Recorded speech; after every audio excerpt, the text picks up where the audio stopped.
Good evening and salutations, my Jade fans.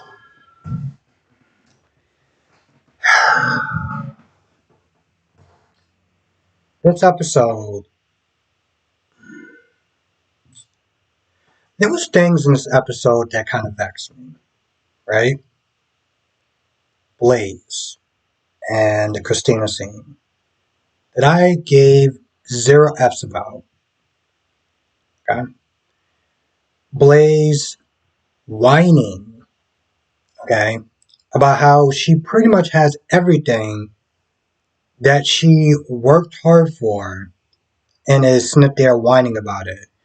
The more popular I am, the more scrutiny I get that, I'm under and, I have this great company that wants me, but yet I don't want to sit there and give them my independence and this, that, and third. And I'm just like, oh, wow, me oh my, poor you, right? And, she stopped and she realized that she was complaining. She was whining about the fact that she has this great life and now she's whining about it as though anyone actually cares, right? Except for Christina, which is like, no, no, no. I was like, Christina, stop. Just, like, stop, okay? It is okay for you to sit there and call her out on the fact that she was whining. Now, it wasn't the biggest annoyance thing that she's done or the most annoying thing I've seen on any show, but you can sit there and be like, yeah, boo, you're kind of whining. No, let's just sit there and keep placating to her. In all reality, their scenes didn't really add up to much, unfortunately. And by the whole, under scrutiny of who she's going to date, we all know that she is either bi or a lesbian.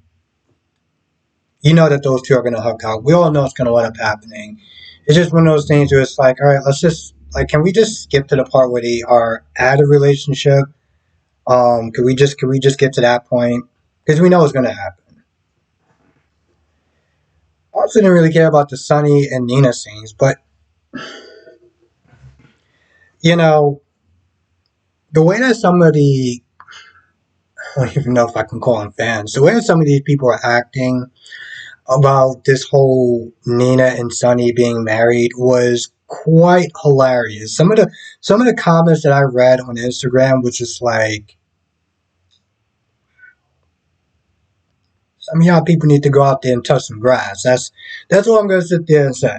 Anyway, they didn't really do anything. They were just kind of laying in the bed and didn't really go anywhere, to be honest. It was like, oh, cool. So they're just kind of taking a day off in a sense. I mean, yeah, they have to act and everything like that, but at the same time, it's like they didn't really do much. They practically laid down the entire time. They didn't really go anywhere except for towards the end when Sonny found out about Austin and Mason and Cyrus being out. Then he was pissed off and he actually got out of bed at like 40 something minutes into the episode.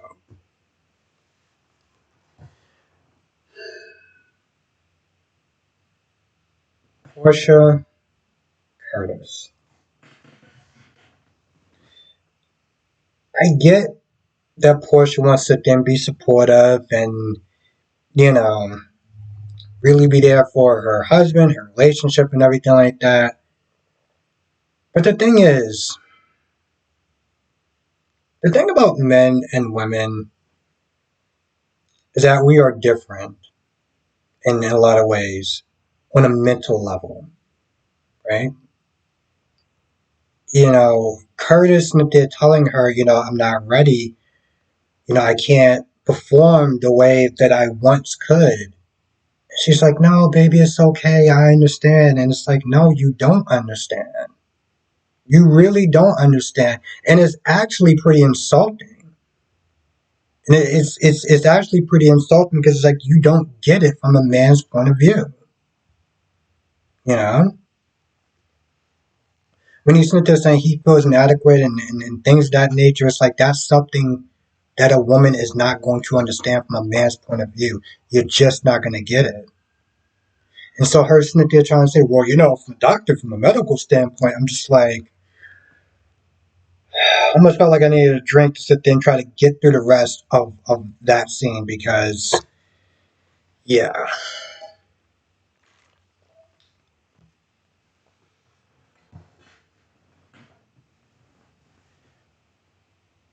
And towards the end, she just meant to just being supportive. Like, I understand, we're going to sit there and move past this. We're going to get to that point. And it's just like, you're not really hearing what he's saying, right? By the way, I don't know if he actually went to therapy. I know at one point he was going to physical therapy, but therapy is something that I feel like they both need. Like, they need to sit there and deal with a relationship counselor that specializes in people who have disabilities as far as how they move forward in life.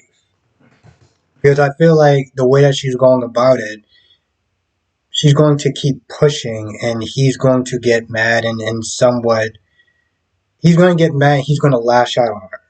And on some level, she's going to start to resent him. Um, and she may not do it flat out, but in the back of her mind, she's going to start to resent him. So,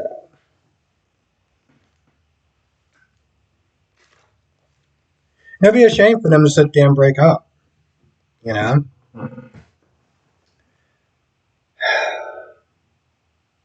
Most of the stuff with Carly is just her being caught up on everything. And I mean, everything that happened. Then there's one point where she turns around, she's like, Joslyn, are you okay? And I'm just like, did you really just sat there and looked at your daughter, who looks like she is perfectly fine, not a scratch or dirt on her, and said, are you okay? That's why I got to the point I was just like, what? I'm just going to sit there and look at my phone, look at some thirst traps while this whole scene just plays out, right? Jocelyn's sitting there talking to Dax, and she's all like, you could have been killed, this, that, and the third. And I'm like, you do realize that he is working with Sonny, right? You can be killed at any point, in any time, in any moment, day or night. This is the life that you chose when you chose to be with him.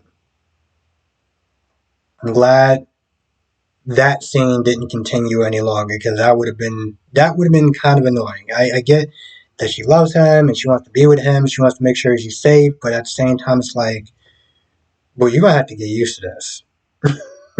You're gonna have to get used to this. And I forgot that he actually did hit his head on a rock, which, to be fair, it wouldn't have mattered. They're just not built the same as far as Mason and Dex. So he would have been hurt either way. That's just facts. Dante wound up getting suspended or, on leave or whatever because, he was outside of his jurisdiction.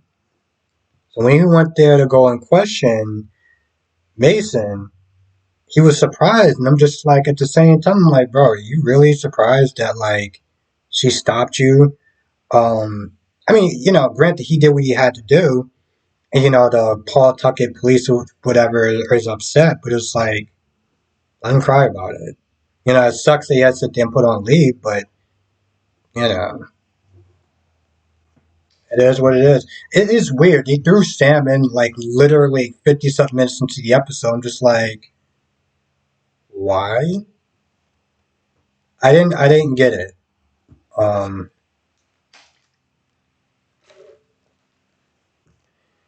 the scene with Lois and Tracy, Lois being upset that Tracy blackmailed her. I'm like, I guess she's not happy about the situation, but and she doesn't like Tracy, so in some ways it's kind of tunnel vision. But it's not like Tracy was wrong, right? That's why Tracy was like, it seems like your daughter kind of left out some info, you know, especially as far as the letter that she had to sit there and write. And Lois is like, oh well, she gets that from you, and I'm just like, gosh, you've been back here how long? you don't know the situation. I get that that's your daughter, but in some ways, Tracy is right. You know, I mean, granted, it kind of sucks that she had to practically break the law, but it's like she did a favor for you. You owe her something in return. That is how the world works. You know, yeah, that's your grandmother, but you're gonna have to go through the same thing if you're dealing with other people and they do you a favor. They're gonna want something. It's tit for tat, right? And it's like, why should your grandmother sit there and pulling punches with you as if this was somebody else that would have did the same thing? And then she's like, she, did it all for Brooklyn. She wants Brooklyn to sit there and have the company. Now she owns 51% of it. And if it was up to Lucy, she would have been a glorified secretary.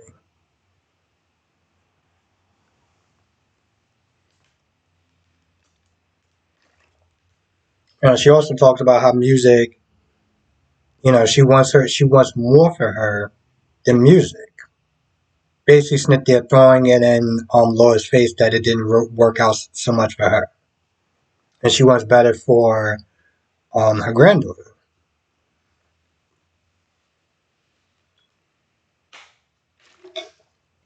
I saw a lot of where Tracy was coming from.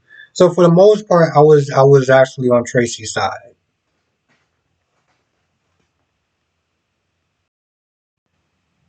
Seems like Austin is in hot water or in trouble with Ava.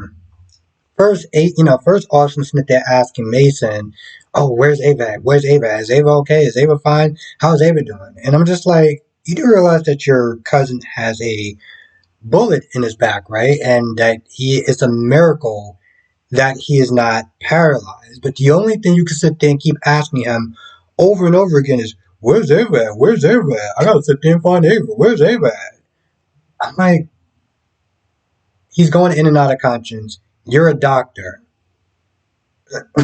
Just and when he finally came to, he was like, "Well, listen, the last thing I heard was her snitty yelling and screaming and stuff like that." Um, Austin found out from Jordan that she's fine, so he's snitty trying to call her, and she sits there and looks at that phone and is like, "Yeah, I'm not snitty dealing with you."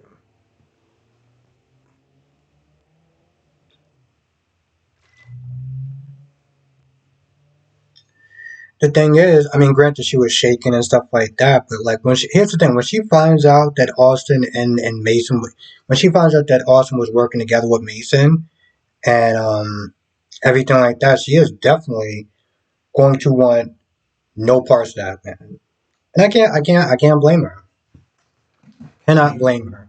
I don't think it's going to be a permanent deterrent, but it's going to be a temporary problem of the, I'll sit there and say the least.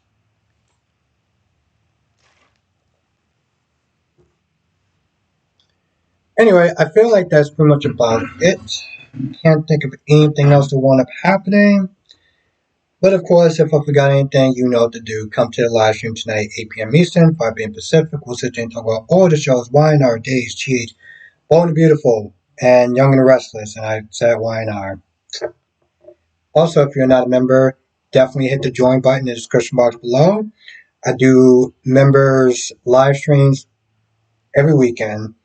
Exclusive live streams for members only. I do videos exclusively for members, and I do monthly member shoutouts where I will literally sit there and shout out each and every single name on that list as a way to sit there and thank you for just being a supporter of the channel. That being said, I'm going to go.